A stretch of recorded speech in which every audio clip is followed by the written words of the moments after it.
ಅದೇ ಜಿಲ್ಲೆನಲ್ಲಿ ಪುಲ್ವಾಮಾ ಇನ್ಸಿಡೆಂಟ್ ಆಗಿತ್ತು. ಪುಲ್ವಾಮಾ ಇನ್ಸಿಡೆಂಟ್ ಆಗಿತ್ತು. ಅದರಲ್ಲಿ ಸುಮಾರು 40 ಜನ ಸೈನಿಕರು ಸತ್ತಿದ್ರು ಈ ಉಗ್ರರ ದಾಳಿಗೆ.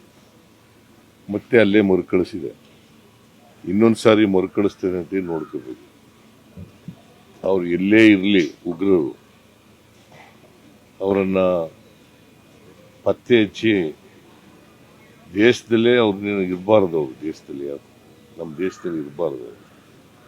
ಆ ರೀತಿಯಾದಂಥ ಕ್ರಮವನ್ನು ತಗೊಳ್ಬೇಕು ಅಂತೇಳಿ ಸರ್ಕಾರವನ್ನು ಒತ್ತಾಯ ಮಾಡ್ತೇನೆ. ಬಹುಶಃ ಎಲ್ಲೋ ಒಂದು ಕಡೆ ಇಂಟೆಲಿಜೆನ್ಸ್ ಅಲ್ಲಿ ಸರಿಯಾಗಿ ಕೆಲಸ ಮಾಡಿಲ್ಲ ಅಂತೇಳಿ ನನಗೆ ಅನಿಸುತ್ತೆ.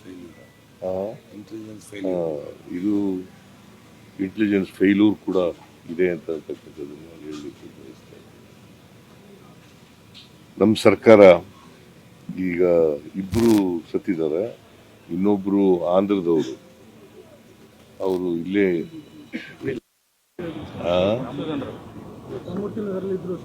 ಅದೇ ಆಂಧ್ರಕ್ಕೆ ತಗೊಂಡೋಗಿದೆ ಅಂತ. ಇನ್ನೊಬ್ರು ಶಿವಮೊಗ್ಗದವರು ಮಂಜುನಾಥ್ ಅಂತ, ಮಂಜುನಾಥ್ ರಾವ್ ಅಂತಲ, ಮಂಜುನಾಥ್ ಅಲ್ಲಿ ನಮ್ಮ ಮಧು ಬಂಗಾರಪ್ಪ ಅವರು ಹೋಗಿದ್ದಾರೆ